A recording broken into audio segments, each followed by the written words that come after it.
I want no shenanigans. No shenanigans from one of you, right? We're just going to be good and nice and put on those smiles. Oh, hey, look, we're live. So excited that you're here. This week, I stumbled upon, sorry, I didn't mean to squish you. Did you hear them? They just, you squeezed us. Sorry. This week, I stumbled across a magazine called Harpers Young People, which began circulation in 1879.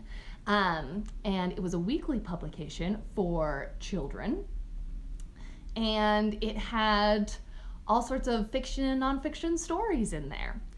I was rather curious. I went looking for some fun facts to give me an idea of what was happening in 1879. First fun fact, it was 140 years ago. That's a long time. So you're getting some goodness from 140 years ago. Second fun fact, Rutherford B. Hayes was the President of the United States in 1879. And I don't know much about Rutherford B. Hayes other than, what a great name, Rutherford. Stately, solid, I like it. Third fun fact, 1879, that's when Thomas Alva Edison patented the first light bulb. The first practical light bulb. So people were inventing it and then they had to get a patent for it. And I went digging even further, found out that his very first design of a light bulb, the light bulb itself only lasted 13 and a half hours. Like, that's crazy. Why even buy the light bulb? Just for like the thrill of it? But over the course of over 1,200 experiments, he was able to get it up to 40 hours. Still not 2 full days. Still, like, you would get in trouble for leaving the light on. But I also found that his experiments, he was experimenting with over 6,000 types of vegetable fibers. That's what he was working with over the course of like 18 months and 1,200 experiments. Vegetable fibers. I didn't even know that there were 6,000 different kinds of vegetable fibers. But you better bet that when we eat our broccoli now, we will be thanking it for its role in giving us life. Even though I don't think vegetable fibers were like the actual fiber that got it to the 40 hours, I'm sure he tried them. I'm sure he was like cutting up his broccoli. Should try this one in my light bulb. Anyways, enough about light bulbs and Rutherfords. Back to Harper's Young People. This magazine had lots of really exciting titles that I wanted to share with you. I was very tempted to read them.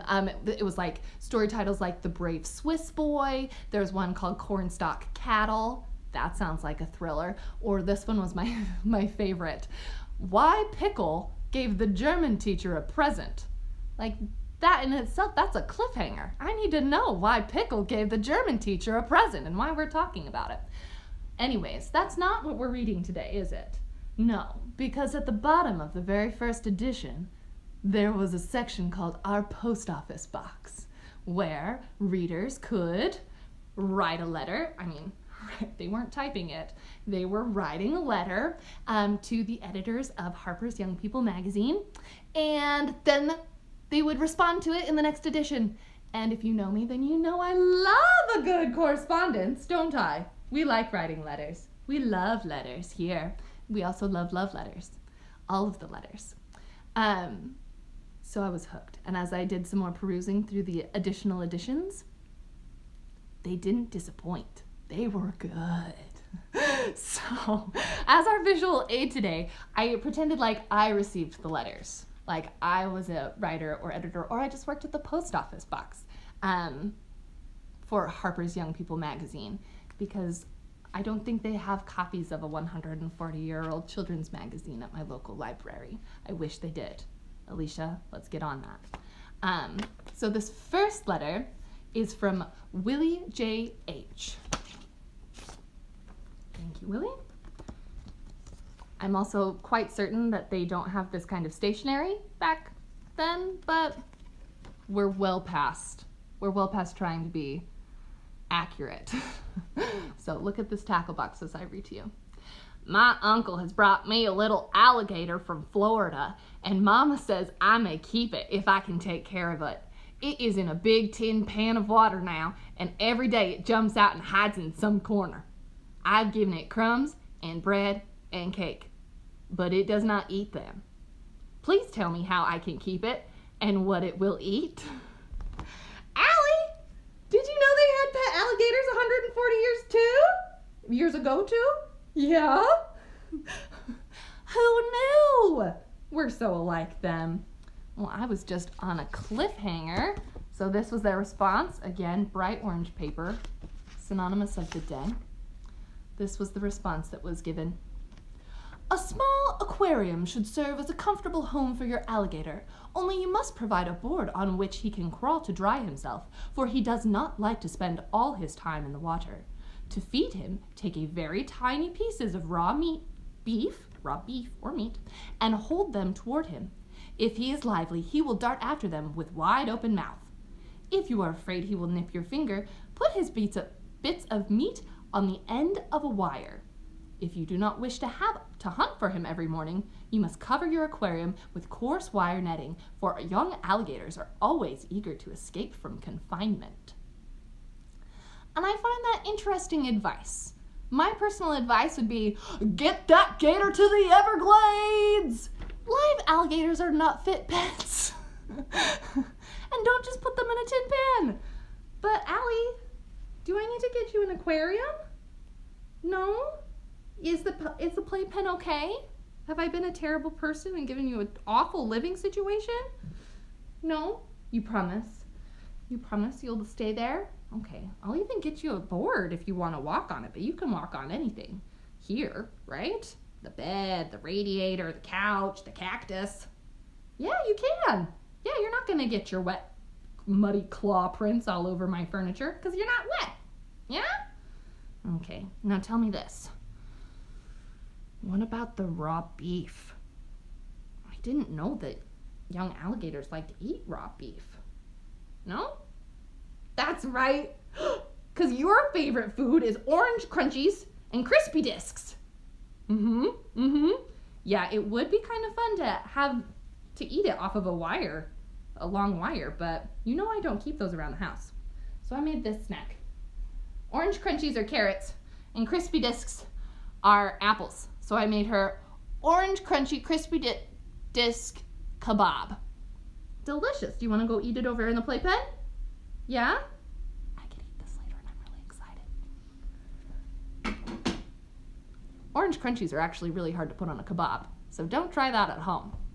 But you can go enjoy. Go get it. Now you know. They had alligators as pets back in the day. I guess it was a different time though. All good. All right, our next one. There's a lot more about pets, and I'm really excited. This one is from a little girl who's 9 years old. I'm a little girl, 9 years old, and I live in Southbridge, Massachusetts. I see that one little girl has written about her pet pigeon. I have a pet squirrel. He is so tame, he will run all over me. Last summer, we let him run out in the front yard, and Papa put him in a tree, but he would not climb it. Papa has subscribed for young people for me. I like it very much and look forward with pleasure to the time for it to come. Thank you for making it larger. It is just nice. Word on the street has it that the beginning issues of Harper's Young People had smaller paper because they were using higher quality paper to make the images really pop. Yeah? But after receiving feedback, as you heard, this lovely 9-year-old received, they made it bigger so that it matched the size of other periodicals of the time. And isn't that just nice? Yeah? So I know it talked about a pigeon. All I had was a parrot. There's that parrot pigeon. I didn't have any cards about squirrels. So there's that. Our next one. They didn't have a pet wolf. Again, this is just the stationery I had. I like this one though. I am 9 years old. I have a pony named Kobe. I enjoy him very much. He's a Texas pony. I live in Richmond, Kentucky, where the grass is so blue. Bajur White, that's his name. And I love this because it's just proof that the grass isn't always greener on the other side. sometimes it's bluer, especially if you're looking at Kentucky. That's their nickname, is the Bluegrass State. Things you learn. So thanks, Monsieur White. Great, this next one. Now this is like there were no iridescent envelopes back in 140 years ago. There just weren't. But now there are. This person lived in a nice home, I'm sure. Imagine that there's animals. Spoiler, it's about an animal. If you couldn't find the theme yet. All right. When I was 4 years old, we had a young mule. The day it was born, my brother and I were going to see a little friend who lived near us. I asked Mama if the mule could not go too, because it looked very anxious to go. After that, we always called it Anxious Mule. Walter H.C. I would like to meet the 4-year-old who uses the word anxious. Again, different time. Anxious Mule. That's where you have it. I wonder if they lived in a house like this. They could not have, but just to see Walter right here leaving, going down the stairs and over to the little friend's house. Could it not go with us? It looks rather anxious. Next one. Ooh, this darling child is 10 years old. I'm a little girl 10 years old. I live in Arizona where the great silver mines are and where the cactus grows 40 feet high. Because our cactus only grows 6 feet high here. Here in Brooklyn, we just get 6-foot cactus. Wonder what a 40-foot cactus would look like. Anyways, I have several pets. Nuisance is my pet deer. We've got Anxious the mule and Nuisance the deer. They really know how to name them in 1879. I mean, maybe I shouldn't judge. I have Chainsaw the penguin. Where are you at, Chainsaw? Do you have a crazy name? Yeah, you do have a crazy name. Chainsaw the penguin. I shouldn't judge. I'm sorry. All right. Nuisance is almost 2 years old and is as tame as my cat. Bub is my pet donkey. Petey, did you hear that? I wonder if their pet donkey has wings like you do. Do they go flying? Yeah. I bet Bub didn't have wings. Nuisance the deer, Bub the donkey. All right, this is where it gets crazy. I love my Arizona pets very much, but not so much as my dear pet grandma, whom we left in Chicago. When Papa strikes it rich, we're going home to her. Sincerely, Pearl R. Jones. And I say, hold it right there. What kind of world were you living in where your grandma was your pet? Grandmas are not pets. Silly Pearl R. Jones.